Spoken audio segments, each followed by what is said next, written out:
दोस्तों नमस्कार। दोस्तों बेलपत्र के बारे में इस वीडियो में जो जानकारी मैं आपको दूंगा वह अनमोल है।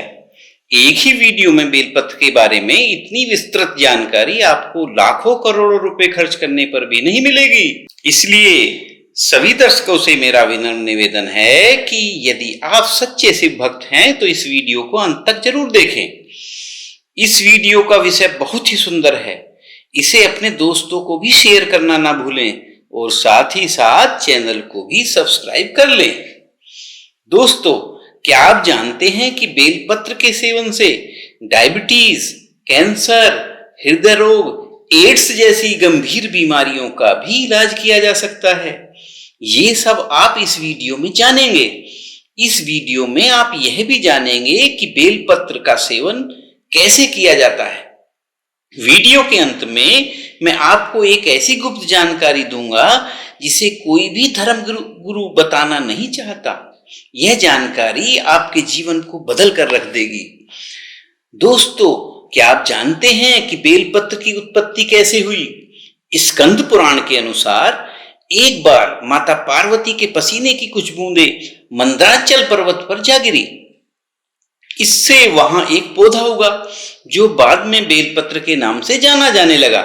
इसीलिए बेलपत्र पूजनीय हो गया।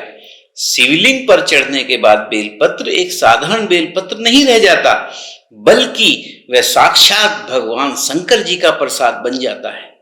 क्योंकि बेलपत्र की उत्पत्ति स्वयं पार्वती के पसीने से हुई है, इसलिए यह शिव को प्रिय है।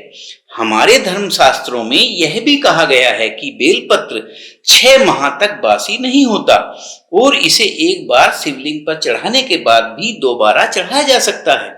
हमारे धर्मशास्त्रों में तो यहां तक कहा गया है कि यदि ताजा बेलपत्र उपलब्ध ना हो तो इसके चूर्ण को भी शिवलिंग पर चढ़ाया जा सकता है।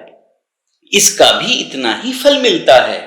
एक पौराणिक कथा के अनुसार समुद्र मंथन के दौरान निकले विष का सेवन करने से जब भोले शंकर के शरीर का ताप बढ़ने लगा तो उसे कम करने के लिए देवताओं ने बेलपत्र का सेवन भगवान शिव को कराया और उन्हें ठंडे जल से स्नान कराया, जिससे भगवान शिव के शरीर का ताप धीरे धीरे कम होने लगा। तभी से भगवान शिव को बेलपत्र चढ़ाने की परंपरा की शुरुआत हुई। ऐसा माना जाता है कि बेलपत्र चढ़ाने के बाद शिवलिंग पर जल जरूर चढ़ाना चाहिए। इससे भगवान शिव को शीतलता मिलती है और हमें उनका आशीर्वाद मिलता है। दोस्तों, बेलपत्र सदैव 3 पत्ती वाला ही चढ़ाएं। खंडित बेलपत्र कभी भी भूलकर ना चढ़ाएं, इससे आपको पाप लगेगा और भगवान शिव का आशीर्वाद भी नहीं मिलेगा। इस संदर्भ में भी एक कथा है। जब भगवान शंकर ने गणेश जी का शीश खंडन किया था, तभी पश्चाताप के रूप में भगवान शिव ने संकल्प लिया था कि कभी भी मुझे खंडित चीज नहीं चढ़ाई जाए। तभी से यह परंपरा चली आती है कि भगवान शिव पर खंडित बेलपत्र, फूल आदि नहीं चढ़ाए जाते। बेलपत्र सदैव उस तरफ से चढ़ाना चाहिए जिस तरफ से वह चिकना होता है। शिवलिंग पर चढ़ने के बाद बेलपत्र साधारण बेलपत्र की तरह नहीं रह जाता, वह साक्षात भगवान शंकर जी का प्रसाद बन जाता है। आपके लिए अमृत समान बन जाता है, जो कि असाध्य से असाध्य रोग को दूर करके आपकी पीड़ा को हर लेता है और जीवन में चल रही सभी समस्याएं धीरे धीरे समाप्त हो जाती हैं। अब आप जानेंगे कि शिवलिंग पर चढ़े हुए बेलपत्र के खाने से क्या क्या फायदे होते हैं। यदि शिवलिंग पर चढ़े बेलपत्र का सेवन किया जाए तो इससे आपके शरीर की रोग प्रतिरोधक क्षमता बढ़ती है और आपका शरीर सदैव स्वस्थ बना रहता है। यदि आप डायबिटीज यानी मधुमेह के मरीज हैं तो आज से ही भगवान भोले शंकर पर चढ़ा बेलपत्र खाना शुरू कर दीजिए। भगवान भोले शंकर में श्रद्धा बनाए रखिए। 6 से 7 माह में आपकी यह बीमारी जड़ से समाप्त हो जाएगी। यदि आप उच्च रक्तचाप की समस्या से पीड़ित हैं और लाखों रुपए खर्च करने के बाद भी फायदा नहीं मिल रहा है तो नियमित रूप से शिवालय जाकर शिवलिंग पर चढ़े बेलपत्र का सेवन करें। भगवान शंकर जी की कृपा से आपका दिल एकदम जवान हो जाएगा और आपकी यह समस्या भी धीरे धीरे समाप्त हो जाएगी। यदि आपके बाल उम्र से पहले ही झड़ गए हैं, सफेद हो गए हैं, तो शिवलिंग पर चढ़े बेलपत्र के सेवन से आपकी यह समस्या भी धीरे धीरे समाप्त हो जाएगी। यदि आपको गुस्सा बहुत आता है, आप चिड़चिड़े हो गए हैं, तो आज से ही शिवलिंग पर चढ़े बेलपत्र का सेवन करना शुरू कर दीजिए। धीरे धीरे आपकी यह आदत भी समाप्त हो जाएगी और आपका मन हमेशा शांत रहेगा। वात दोष, पित्त दोष, कफ दोष, ये 3 प्रकार के दोष बताए गए हैं जिनसे सभी शारीरिक बीमारियों का जन्म होता है। शिवलिंग पर चढ़ा बेलपत्र खाने से हमारे शरीर के वात, पित्त व कफ का संतुलन कायम होता है और हम सभी रोगों से बचे रहते हैं। शिवलिंग पर चढ़ा बेलपत्र खाने से तामसी गुण समाप्त हो जाते हैं। जो लोग अत्यधिक मद्यपान करते हैं या इसी प्रकार की नकारात्मक चीजों का सेवन करते हैं, तो बेलपत्र का नियमित सेवन करने से उनकी ये आदतें स्थायी रूप से छूट जाती हैं।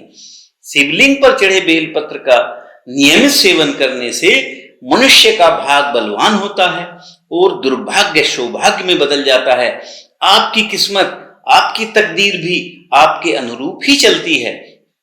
2 माह तक लगातार शिवलिंग पर चढ़े बेलपत्र खाने से जाने अनजाने में किए गए सभी पाप मिट जाते हैं। शिवलिंग पर चढ़ा बेलपत्र खाने से रक्त के सभी विकार मिट जाते हैं और रक्त संबंधी सभी बीमारियां दूर हो जाती हैं। इससे रक्त साफ होता है और रक्त में शुद्धि आती है। शिवलिंग पर चढ़ा बेलपत्र खाने से आपकी मनोकामनाएं, आपकी इच्छाएं, इन सब की पूर्ति होती है। मन शांत रहता है और मन शिव भक्ति में लगने लगता है। सभी शारीरिक भोग धीरे धीरे समाप्त होने लगते हैं और मन में किसी भी भोग की कामना नहीं रह जाती। यदि आप नवग्रह की पीड़ा से परेशान हैं, कोई मार्ग नहीं सूझ रहा है, काफी भजन पूजन हवन आदि करा लिया है, फिर भी नवग्रह की पीड़ा समाप्त होने का नाम ही नहीं ले रही है, तो नियमित रूप से शिवलिंग पर चढ़ा बेलपत्र खाना शुरू कर दें, तो शीघ्र ही आपकी नवग्रह की पीड़ा दूर होना शुरू हो जाएगी। यदि आप देवी प्रकोप से पीड़ित हैं, जिससे जीवन में बहुत सारी समस्याएं आ रही हैं, तो शिवलिंग पर चढ़ा बेलपत्र खाना शुरू कर दें, आपकी सभी समस्याएं समाप्त हो जाएंगी। यदि आप पेट से जुड़ी समस्याओं से परेशान हैं, पाचन तंत्र ठीक से काम नहीं कर रहा है, पेट में कब्ज है, गैस की समस्या बनी रहती है, तो रोजाना शिवलिंग पर चढ़े बेलपत्र को खाना शुरू कर दें। धीरे धीरे आपकी यह समस्या भी दूर हो जाएगी। अब मैं आपको वह गुप्त जानकारी बताने जा रहा हूं जिसका जिक्र मैंने वीडियो के शुरू में किया था। शिवलिंग पर चढ़ा बेलपत्र 6 माह तक लगातार खाने से भगवान शिव द्वारा कीलित मंत्र भी सिद्ध हो जाते हैं। आपको वाक सिद्धि प्राप्त हो जाती है। आप जो भी बोलेंगे वह सत्य सिद्ध होगा और धीरे धीरे आपका संपूर्ण शरीर सिद्ध हो जाता है और मनुष्य को भूत, भविष्य और वर्तमान को देखने की सिद्धि मिल जाती है। आपकी सभी साधनाएं और मंत्र सिद्ध हो जाते हैं। अंत में मैं यह बताना चाहूंगा कि शिवलिंग पर चढ़ा बेलपत्र अपनी सामर्थ्य के अनुसार ही खाना चाहिए। पहले दिन 1 बेलपत्र से खाना शुरू करें और धीरे धीरे उनकी संख्या बढ़ाते रहें और इस प्रकार आप एक दिन में 1 से लेकर 11 बेलपत्र का सेवन कर सकते हैं। इससे अधिक बेलपत्र का सेवन कभी ना करें एक दिन में। ये बेलपत्र केवल 2-4 दिन नहीं खाना है, बल्कि लंबे समय तक खाना है। अगर आप लगातार 6 माह तक इस बेलपत्र का सेवन कर लेते हैं, तो आपकी सभी बीमारियां, सभी तकलीफ, सभी कष्ट, जीवन की समस्त परेशानियां दूर हो जाएंगी। दोस्तों, यह जानकारी आपको कैसी लगी? यदि अच्छी लगी हो तो कमेंट सेक्शन में जरूर बताना। वह हमारे चैनल को सब्सक्राइब करना भी ना भूलना। इस जानकारी को अपने तक सीमित नहीं रखना है, बल्कि जन कल्याण हेतु सभी को शेयर करना है। आपका एक शेयर किसी की जिंदगी में खुशियां ला सकता है, किसी की जिंदगी को बर्बाद होने से बचा सकता है। अच्छा दोस्तों, फिर मिलते हैं एक नई वीडियो के साथ। तब तक अपना व अपनों का ख्याल रखना। धन्यवाद।